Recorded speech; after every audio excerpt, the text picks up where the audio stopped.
So let's start with Aleph. Let's dive in. This psalm opens with a double blessing. David is lifting up before us the lives of godly men and women who walk in the law of the Lord. It starts with this double blessing. Blessed are the undefiled in the way, who walk in the law of the Lord. Blessed are they that keep his testimonies, and that seek him with the whole heart. A friend who was a Hebrew scholar, Conrad Sonderegger, explained the word blessing or blessed here as super happy, abounding happiness, overflowing happiness. How many things can make you really happy? Passing a test, finding a bargain, running a marathon, cooking a great dinner. These are all good and can be a blessing from God, but seeking the source, the giver, rather than the gift, has to be our aim. In fact, more than an aim, because an aim can be missed, but it must be our consuming passion that we seek him with the whole heart, so that even if we do miss, we get up and try again, and our life will be a continual blessing and encouragement to others. David was reflecting on the state of the godly, the undefiled in the way, who keep his testimonies, who seek him with the whole heart.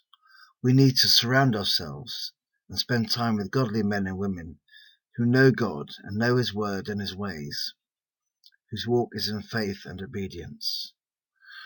As we're reminded from Psalm 1 verse 1, blessed is the man. These blessed people do no iniquity, they walk in his ways, not following their own imagination, but following him, focused on Yahweh. In fact, we could ask the question, how can David say they walk in his ways? Can a man or woman in a body of flesh follow the Spirit? But we know that God became man in the incarnation. Yeshua said, follow me, I am the way, the truth, and the life. Is this a messianic prophecy or an allusion to followers of Messiah who keep his testimony? The second half of this section changes from observation and commentary to prayer, speaking directly to Yahweh. You, or thou, hast commanded us to keep thy statutes diligently.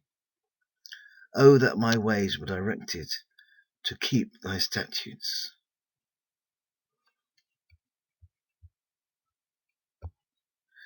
David is examining himself by God's standards.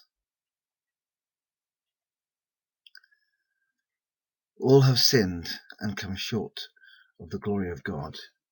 His prayer ends with two prophetic declarations. I will praise thee with uprightness of heart, when I shall have learned thy righteous judgments. God has to judge sin, but he declares us righteous because Yeshua has been judged in our place. Now that is something to praise God for. I will keep thy statutes, O forsake me not utterly. Jesus prayed, why have you forsaken me? He was forsaken, so that we don't have to be. The next section shows David's desire for holiness. We might say it is his response to this prophetic provision.